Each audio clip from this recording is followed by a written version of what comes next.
कि ग्रामीण इलाके आज़ादी से लेकर के अब तक में आपने क्या बदलाव देखा है और क्या क्या नजर आया है? देखिए, बदलाव तो स्वाभाविक है। अगर 75 साल हो गए आजादी के तो बदलाव तो निश्चित तौर पर आपको दिखेगा। आज से 60-70 साल पहले बहुत ऐसे इलाके रहे होंगे जहां सड़क नहीं थी, बिजली नहीं थी। उन क्षेत्रों में सुधार आपको दिखेगा। लेकिन ज्यादा महत्वपूर्ण बात यह है कि 75 साल के बाद भी देश आजाद हुआ तो देश के सारे राज्य आजाद हुए। तमिलनाडु भी आजाद हुआ, बिहार भी आजाद हुआ।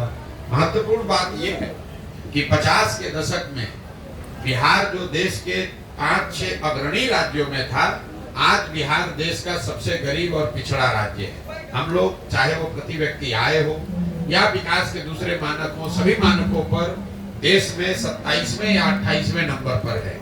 और ये स्थिति तब है जब 40-45 साल हम लोगों ने कांग्रेस का राज देखा, 15 साल लालू जी का राज रहा, 18 साल से नीतीश जी भाजपा का राज है। दिल्ली में आपने कांग्रेस यूपीए की सरकार देखी, अभी 10 साल से मोदी जी की भी सरकार देख रहे हैं। तो पदयात्रा के दौरान हम लोग पहली बात ये कहते हैं कि बिहार में ये ज्यादातर समय हम लोग इस पर बिताते हैं कि बिहार को किसने खराब किया, किसको हम लोग वोट दें, कौन सुधारेगा।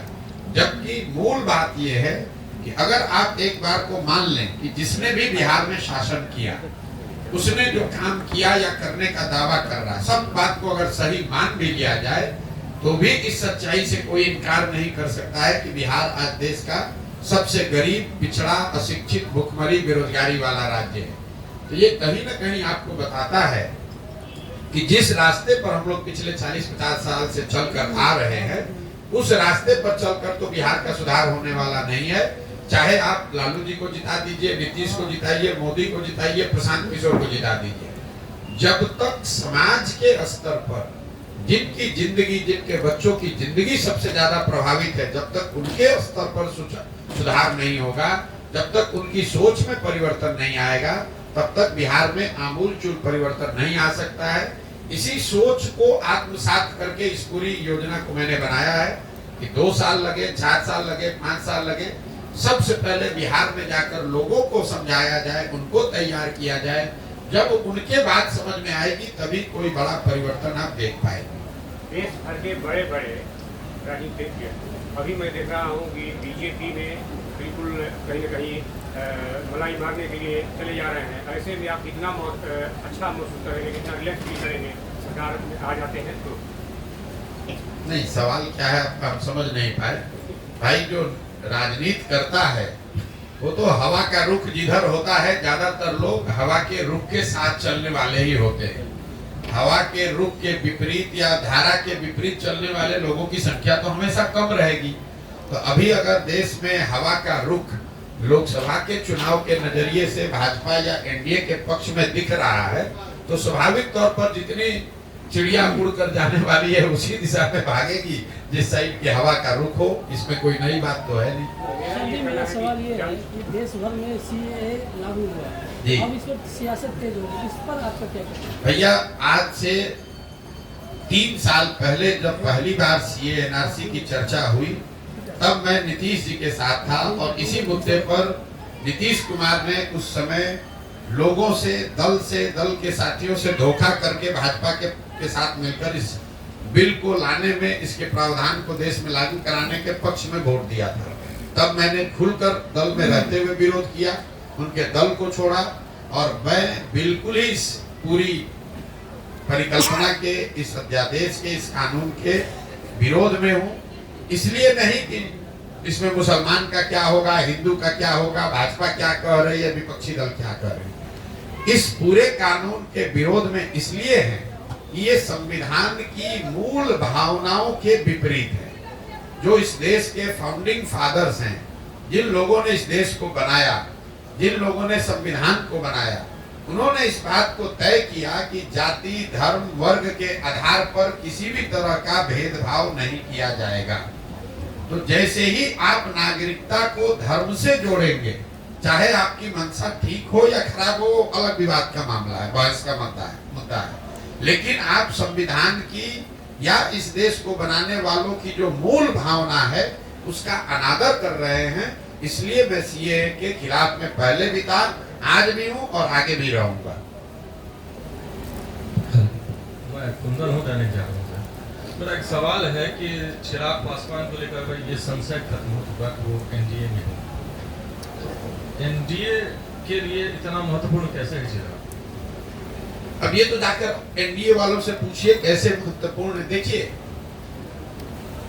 जिस भाजपा को आप लोग इतना ताकतवर समझते हैं, ये देश मान रहा है, अमित शाह, मोदी वगैरह, अगर आप इनको गहराई से, करीब से अगर देखना, जानना, समझना चाहेंगे तो आपको पता चलेगा कि जहां पर इनके खिलाफ लोग या राजनीतिक दल खड़े होकर मजबूती से चुनाव लड़े और इनको हरा दिया, वहां पर कभी इनकी हिम्मत नहीं हुई फिर से खड़ा होकर चुनाव लड़ने की।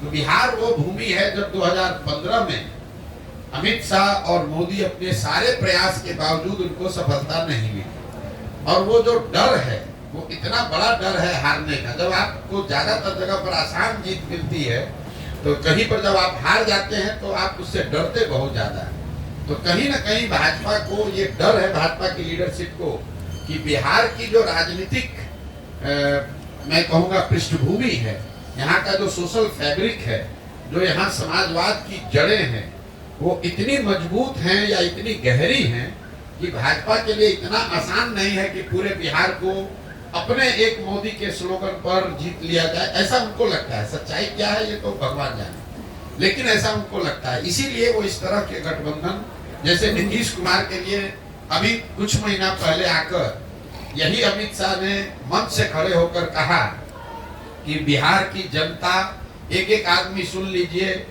चुनाव से पहले या बाद किसी भी हालत में नीतीश कुमार को वापस नहीं लिया जाएगा। इनके लिए भाजपा के दरवाजे हमेशा के लिए बंद। वही अमित शाह जो इतनी बड़ी बड़ी बात बोलते हैं, ये लोग दावा करते हैं हम 400 सीट जीतेंगे।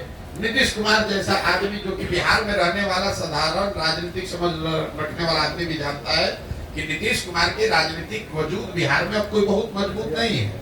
ये उनके राजनीति का अंतिम दौर है। लेकिन अगर वो भी वापस आ रहे हैं तो भाजपा को उसको मानने, स्वीकार करने में कोई दिक्कत नहीं है। तो ये इसकी वजह यह है कि बिहार की राजनीतिक भूमि को भाजपा इतना आसान मानती नहीं है। चाहे वो चिराग हो, उपेंद्र कुशवाहा हो, मांझी हो, नीतीश हो, चाहते हैं कि जितने लोगों को साथ में रखे ताकि ये खतरा ना हो कि कहीं 40 में 2-4-5 सीट का नुकसान हो जाए। और दूसरा, ये बिहार के लोगों का दुर्भाग्य रहा है कि ये 40 सीट जो है, इसके लालच ने बिहार को बर्बाद कर दिया। विश्व के स्तर पर अफ्रीका के बारे में एक बात कही जाती है कि अफ्रीका के जिन देशों में बहुत ज्यादा खनिज है, वहां पर सबसे ज्यादा गरीबी है। उसको मिनरल कर्स कहा जाता है, क्योंकि वहां इतना खनिज है कि उसी को लूटने के लिए, उससे कमाने के लिए दुनिया भर के लोग जाकर वहां लूटपाट मचाते हैं। उसी तरह बिहार की हालत है। बिहार से 40 सांसद जीत कर जाता रहे, उसके लिए राष्ट्रीय दल, पहले कांग्रेस और अब भाजपा, ये कुछ भी करने को तैयार है। आपने देखा कांग्रेस का जब शासन था, इसी कांग्रेस ने बिहार को लालू जी के हवाले करके छोड़ दिया। उनको ऐसा नहीं कि मालूम नहीं है कि बिहार में कितना बड़ा जंगल राज लालू जी के टाइम में था। ऐसा तो नहीं मालूम है कि उनको कांग्रेस को पता नहीं था कि बिहार सबसे गरीब और पिछड़ा राज्य था। मनमोहन सिंह जी इतने बड़े इकोनॉमिस्ट थे, उनको ये पता नहीं था कि बिहार में कितनी परेशानी बदहाली है। इसके बावजूद उन लोगों ने लालू जी को अपने कंधे पर बैठा कर रखा, क्योंकि वो चाहते थे कि बिहार से 20, 25, 30 सांसद जीतकर यूपीए की सरकार को मदद करते रहे। तो जो काम कांग्रेस ने लालू जी के साथ किया, वही काम आज भाजपा नीतीश के साथ कर रही है कि नीतीश को साथ में रखो, चिराग को साथ में रखो, इन लोगों की मदद से 30-35 सांसद हम लोग का जीत कर जाता रहे। उसके बाद बिहार में जो होता रहे उससे कोई दिक्कत नहीं। बिहार के पूरे बच्चे मजदूर बने रहे, कोई दिक्कत नहीं है। बिहार में गरीबी बदहाली हो, कोई दिक्कत नहीं हो। बिहार के बच्चे जब गुजरात जाए तो उसको बिहारी कहकर उसका मजाक उड़ाए, गाली दे, लेकिन बिहार से 35-40 सांसद हम लोग का जीत कर जाता रहे। ये जो सोच है, ये जो लालच है, यही इन चीजों को कराता है। बिहार के चुनाव में आपकी क्या भूमिका रहेगी? जी, लोकसभा चुनाव में क्या भूमिका होगी? मेरी कोई भूमिका नहीं है। हमारी भूमिका हमने तय की हुई। हमारी भूमिका बिहार में समाज के स्तर पर काम करने की है। मैंने आपको पहले बताया, हमारा लक्ष्य पहले से निर्धारित है। इन 3 उद्देश्यों के लिए ही आने वाले समय में 1 बरस लगे, 10 बरस लगे, मुझे कोई जल्दी नहीं है, मुझे कोई चुनाव से मतलब नहीं है। जब दल बन जाएगा, पूरे राज्य में हम पदयात्रा कर लें, लोगों से बात कर ले, यहाँ के सुधार की योजना बना ले, दल बन जाए, उसके बाद चाहे मुखिया का चुनाव होगा कि लोकसभा का चुनाव, सब चुनाव लड़ेंगे। ऐसा नहीं है कि हम चुनाव लड़ना भूल गए, लेकिन हमने अपने 10-15 साल के अनुभव के आधार पर ये पाया कि सिर्फ चुनाव जीतने से, दलों को जिताने से आप समाज को बदल नहीं सकते। हम जनसुराज में क्या कर रहे हैं, कर पाएंगे, तो बात की बात है। 2015 में तो हमने महागठबंधन के साथ बिहार जीत लिया था। 7 निश्चय का कार्यक्रम भी मैंने बनवाया, बिहार विकास मिशन की परिकल्पना भी बनवाई, लेकिन उससे बिहार नहीं सुधरा। कई राज्यों में हमने सरकार बनाने में अपना कंधा लगाया है, लेकिन हम ये दावा नहीं कर सकते हैं कि उन राज्यों में अच्छी सरकार चल रही है। इसलिए मैंने उस काम को छोड़ दिया और अब तय किया है कि नहीं, अगर भगवान ने मुझे कुछ शक्ति, बुद्धि, साधन, व्यवस्था दिया है, तो मुझे इस शक्ति का, मुझे इस बुद्धि का प्रयोग समाज के बेहतरी के लिए करना है, दल और नेताओं के बेहतरी के लिए नहीं करना है। काम हम वही कर रहे हैं जो पहले कर रहे थे। ये आपको लग रहा है कि हम कोई काम छोड़ दिए, पहले हम यही काम दल और नेता के लिए कर रहे थे। उनको बता रहे थे कि आप अपने दल का संगठन कैसे मजबूत कीजिए, अपने आप को संगठित कैसे कीजिए, प्रत्याशियों का चुनाव कैसे कीजिए, किन मुद्दों पर प्रचार कीजिए, किन मुद्दों पर जनता को आश्वासन दीजिए। वही काम आज भी कर रहे हैं। फर्क बस इतना है कि पहले ये दल और नेता के लिए कर रहे थे, अब ये बिहार की जनता के लिए कर रहे हैं। तो चूंकि संख्या बड़ी है, इसलिए आपको लग रहा है तो बड़ा केओटिक है, लेकिन काम यही कर रहे हैं। जाकर गांव-गांव लोगों को बता रहे हैं कि आप अपने बीच से कैसे लोगों को चुनकर निकाल सकते हैं, कैसे संगठित हो सकते हैं, कैसे अपने बच्चों के लिए एक नई व्यवस्था बना सकते हैं। और वो करने में मैं या जनसुराज आपकी मदद करेंगे, सहयोग करेंगे, सलाह देंगे, आपका हाथ पकड़ के आपको बढ़ाएंगे। आप आइए, साथ मिलकर ये व्यवस्था बनाएंगे।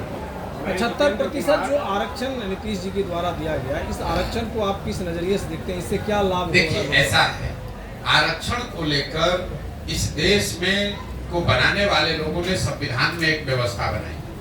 उन्होंने ये अध्ययन करके अपनी सामाजिक राजनीतिक समझ के आधार पर ये तय किया कि समाज के वो वर्ग जो सदियों से शिक्षा या सामाजिक कारणों से पीछे रह गए, उनको प्रोएक्टिवली मदद करके आगे बढ़ाया जाए। उसमें एक समय सीमा भी तय की गई कि कितने वर्ष तक ये आरक्षण रहेगा, लेकिन उसमें ये भी तय किया गया कि ये मानकर ये किया गया कि उतने दिन में वो जो समाज के पिछड़े वर्ग है वो सामान्य वर्ग के बराबर हो जाएंगे। तो आरक्षण बना रहना चाहिए, बिल्कुल इसके पक्ष में है। तब तक बना रहना चाहिए जब तक वो वर्ग जो जिनको वंचित या पिछड़ा माना जा रहा है वो सामान्य वर्गों के बराबर न हो जाए, शैक्षणिक, सामाजिक और आर्थिक नजरिए से। तीसरा, आपने कहा कि जो आरक्षण बढ़ाया घटाया, ये तो लालू, नीतीश जैसे जो नेता हैं आरक्षण का विशुद्ध प्रयोग अपने राजनीतिक हित के लिए करते हैं। मैं आपको एक आंकड़ा दे देता हूं।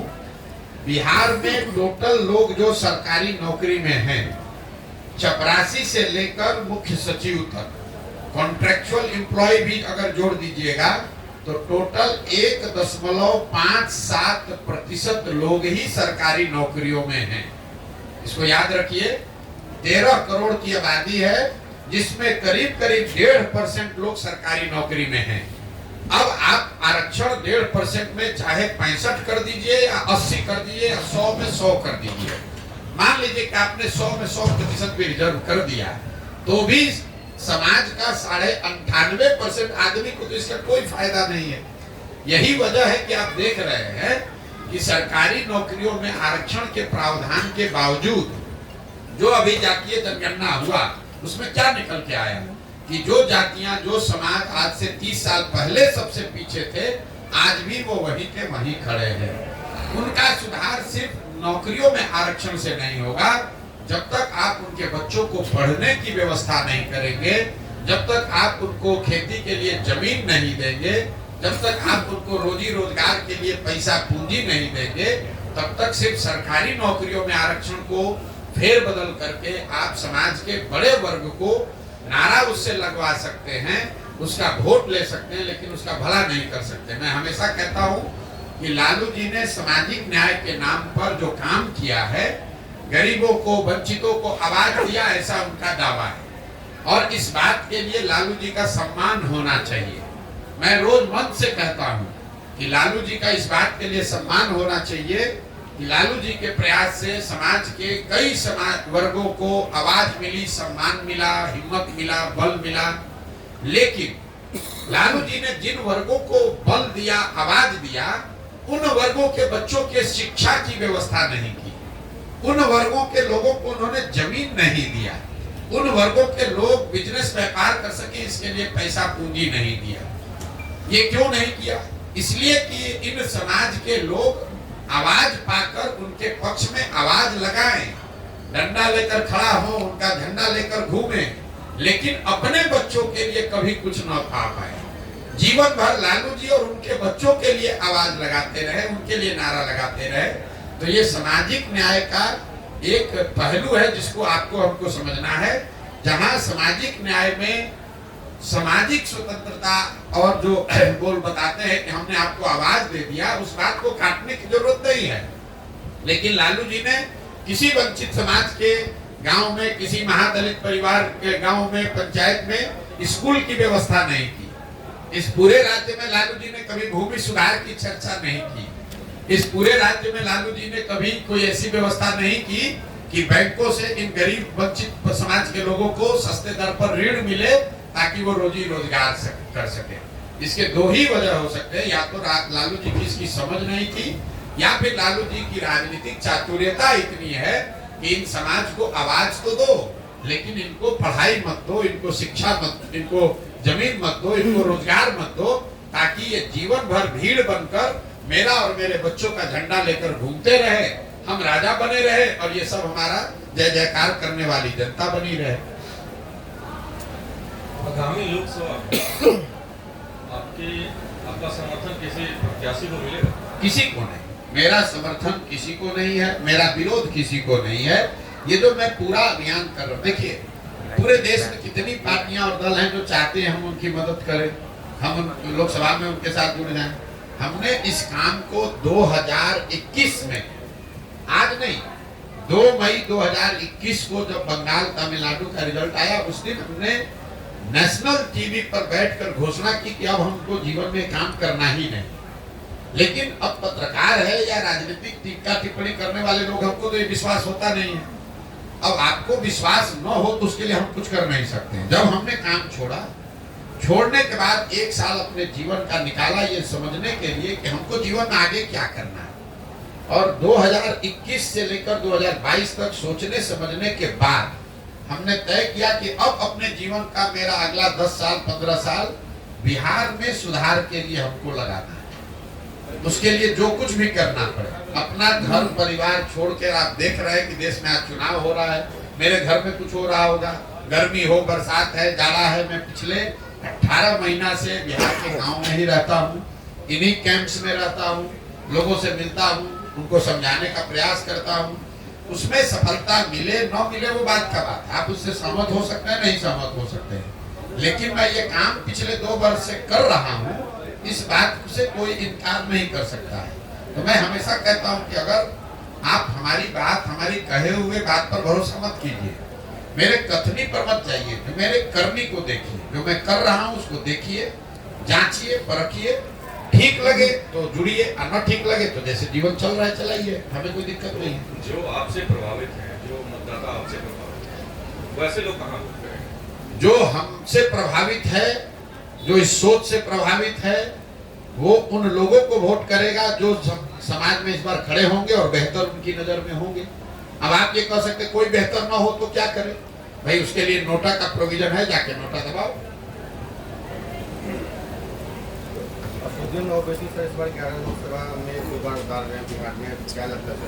अब भाई ये जाकर ओवैसी साहब से पूछिए कि 11 में उतार रहे हैं कि 41 में उतार रहे हैं। हमने आपको कह दिया कि हमको चुनाव से कोई लेना देना नहीं है।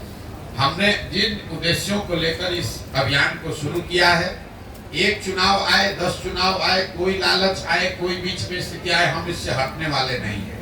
बिहार की जनता को जो आश्वासन देकर ये अभियान शुरू किया है कि जब तक पूरा बिहार पैदल न चल लें, जब तक गांव-गांव जाकर लोगों से मिल ना लें, समझ ना लें, उनकी मदद से नया दल न बना लें, तब तक कोई भी राजनीतिक गतिविधि में हमारी कोई भूमिका है नहीं। ये बिहार के लोगों को तय करना है कि वो किसको वोट देना चाहते हैं, किसको नहीं देना चाहते हैं।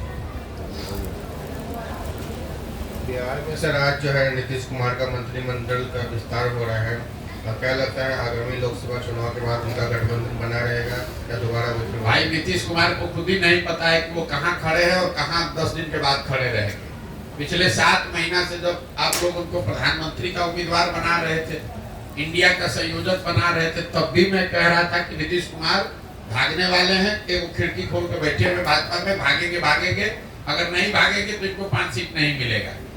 जैसे पता चला लोकसभा नजदीक आया, डर के मारे आदमी भागा फिर भाजपा में। अब भाजपा की मदद से जीत जाएंगे कुछ सीट, जीतने के बाद फिर बादशाह बनने लगेंगे कि अब हमसे ज्यादा पॉपुलर कोई नेता नहीं है। सच्चाई ये है कि नीतीश कुमार की राजनीतिक पारी का अंत हो गया है, ये अंतिम दौर चल रहा है। जब तक कुर्सी पर हैं 1 महीना 2 महीना साल भर, अगले चुनाव तक हाथ पांव मार लें, समीकरण बना लें। अगला लोग जब विधानसभा का चुनाव होगा तो चाहे वो भाजपा के साथ लड़े कि महागठबंधन के साथ लड़े कि अकेले लड़ जाए, नीतीश कुमार के दल जदयू को ये घोषणा अभी कर देते हैं। लोकसभा के बारे में कहे थे तो भागे डर के मारे, अभी घोषणा कर देते हैं जदयू को 20 सीट नहीं आएगा, चाहे भाजपा के साथ लड़ लें, चाहे मोदी जी आके उनका प्रचार कर दें। और भाजपा वालों को भी चुनौती दे रहे हैं, अगर इनको दम है, अगर भाजपा के नेतृत्व को दम है तो घोषित करे कि नीतीश कुमार अगला मुख्यमंत्री होगा और चुनाव लड़ के दिखा दी विधानसभा में। इनको भी अपनी औकात दिख जाएगी इस बार कि नीतीश कुमार को अपने कंधा पर बैठा के कितना दिन ये लोग बिहार की जनता की आंख में धूल झोंकेंगे। पिछले ही बार बिहार की जनता ने 42 को उतार दिया था, इस बार इतना निश्चय कर देगा कि भाजपा चाहेगी भी तो कुछ नहीं कर सकती है। और मैं फिर से रिपीट कर दे रहा हूँ, किसी भी फॉर्मेशन में नीतीश कुमार लड़े, इनको 20 सीट नहीं आएगा विधानसभा में। भाजपा के साथ लड़े तो, जब फिर से भाग के आरजेडी के साथ लड़े तो, अकेले लड़े तो। और दूसरी बात ये कह देते हैं कि भाजपा को दम नहीं है, भाजपा को दम नहीं है कि ये घोषित कर दे कि अगला चुनाव नीतीश कुमार के चेहरे पर विधानसभा का लड़ा जाएगा। अगर ये घोषित कर देंगे तो उनके समर्थन में हम खड़ा हो जाएंगे, नहीं कर सकता। उनको भी मालूम है कि नीतीश कुमार का नाम अगर घोषित किया तो बिहार का जनता सिरे से साफ कर देगा। नीतीश को तो साफ करेगा, उनको भी कर देगा। इस जिले के बाद जो है अगला जिला कौन सा होगा? और इस जिला के बाद 16 तारीख को अभी तक के कार्यक्रम के हिसाब से मधेपुरा जाएंगे, मधेपुरा के बाद सुपौल, सुपौल से अररिया, किशनगंज, पूर्णिया, उसके बाद कटिहार। और अपना जो है राजनीतिक दल कब तक बन सकता है? अब फिर वही बात, अरे भाई जब पदयात्रा पूरा हो जाएगा तो दल बन जाएगा। इस पदयात्रा का किलोमीटर और दिन निश्चित नहीं है, इसके उद्देश्य निश्चित है, इसका लक्ष्य निश्चित है। वो लक्ष्य को पूरा करने में कभी 20 दिन लगता है। मान लीजिए हम सोच कर आए कि सहरसा में एक काम को 20 दिन में कर लेंगे, लेकिन अगर 24 दिन भी लगेगा तो हमारे लिए ये जरूरी है कि वो काम हो, बजाय इसके कि 20 दिन में जल्दी से पूरा करके मधेपुरा पहुंच जाए। हमारे लिए पदयात्रा कोई किलोमीटर पूरा करने का रिले रेस नहीं है, मैराथन नहीं है। नहीं तो हम देखिए कितने बड़े बेवकूफ है, 18 महीना से चल रहे हैं, अभी आधे बिहार चलता है। यहाँ का नेता लोग 1 महीना में पूरा बिहार का दौरा कर लेता है। राहुल जी 6 महीने में पूरा देश चल दिए, बीच में छुट्टी भी लेते हैं लोग, अमेरिका भी जाते हैं, घर भी जाते हैं। हम घर भी नहीं जाते हैं, कहीं छुट्टी भी नहीं लिए, फिर भी 18 महीने हो गए, अभी आधा बिहार ही कर पाए। इसलिए कि हमारा काम करने का तरीका दूसरा है, हम उनके जितना होशियार नहीं है। अभी तेजस्वी यादव आए, उन्होंने 7 दिन में पूरा बिहार कर दिया। उससे पहले आपने देखा नीतीश कुमार ने 1 महीने में पूरे बिहार का समाधान कर दिया। राहुल जी ने 6 महीने में पूरा देश सुधार दिया। तो भाई हमें उतनी क्षमता नहीं है, हम धीरे चलने वाले कछुआ है, हम धीरे धीरे ही चलेंगे। और हमको अभी पूरा बिहार करने में 1-1.5 साल और लग सकता है। हमको कोई घबराहट नहीं है, 2 बरस लगे, 4 बरस लगे, करना यही है, संकल्पित होकर आए हैं। जब तक बिहार को सुधारने के लिए ये व्यवस्था न बना ले तब तक पीछे हटने वाले नहीं है। दुनिया में कोई प्राथमिकता नहीं है, हमारे लिए एक ही प्राथमिकता है, आने वाले कुछ वर्षों में बिहार को सुधारने की व्यवस्था बनाई जाएगी। बहुत बहुत धन्यवाद। सर एक युवाओं के लिए